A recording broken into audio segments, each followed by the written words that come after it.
I didn't really know Lester.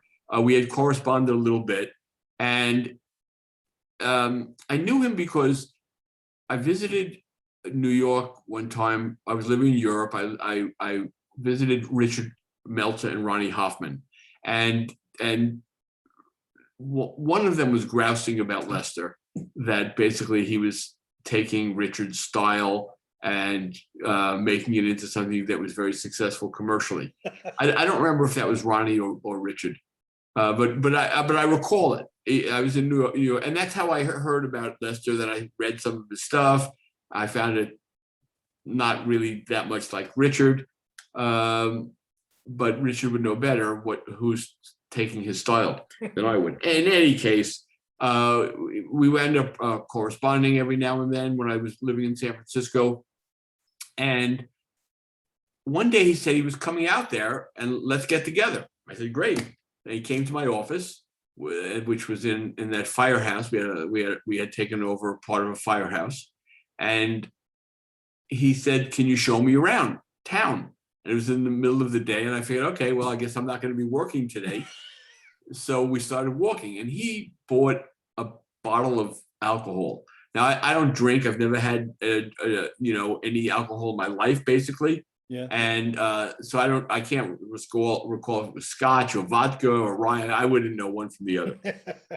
But what I do know is he was getting drunker and drunker and drunker as we were walking, and we literally walked the whole city. I mean, my office was in the Mission, and we wound up at the Mabuhay Gardens in North Beach. Right.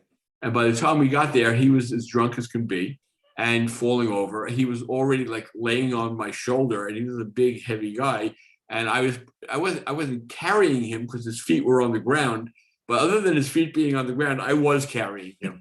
So when I saw the Mabuhay, I thought, oh, even though it was afternoon, I figured we could just go in there, and that would be fine. And I heard music coming out of it. So I walked down the alley and sort of dragged him along, and the door was open, the side door. And when I walked in, there was a band playing, and Ness Aquino, who was kind of the owner of the place. I don't know if he was leasing it or he actually owned the building or what it was, but he wasn't really terribly involved with the music part.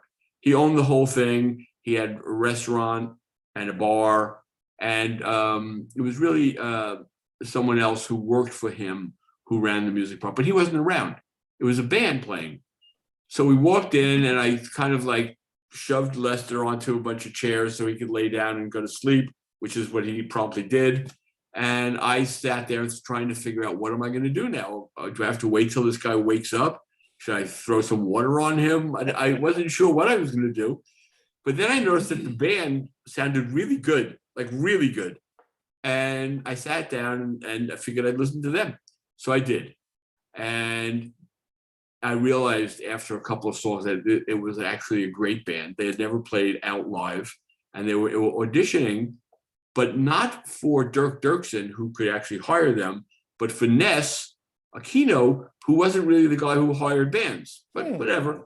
I figured he would tell Dirk that this band was good, although how he would know the band was good, I don't know. But they were really good.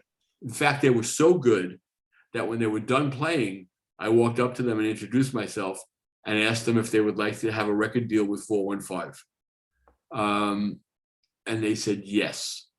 And we didn't sign a deal at that moment, but I got their tape.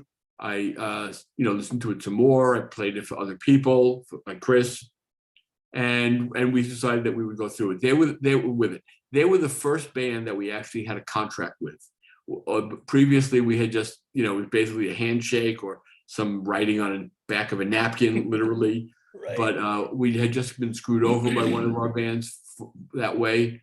It wasn't really the band that screwed us over. It was Warner Brothers, my future right. Pearl Harbor. Yeah, it was. Yes. So I didn't want that to happen again. So we did do this deal with Romeo Boy. Lester, when I asked him what he thought, he couldn't remember having heard a note. So, but eventually, I don't really remember how he woke up, or if I just stayed there for the rest of the night. or what happened, but I think I probably got him up and put him on a bus and dragged him back to wherever he was going. Wow. So that's my famous Lester Bangs story. That's great. Was Ben Bossy with the band yet at that No. point? Okay. No, he wasn't. That's a very perceptive question, because although I wound up loving Ben's music and Ben, when David Kahn went in to make to start recording with the band, they brought Ben, and David asked me what I thought, and I said, "Wow, he sounds really good, but don't use him on too many songs." Fortunately, no one listened to me, and Ben was very much a star in the, and everyone in the band was a star, but Ben became very, very integral part of the band, and was amazing, and you can't really imagine Romeo Void without Ben Bossy saxophone.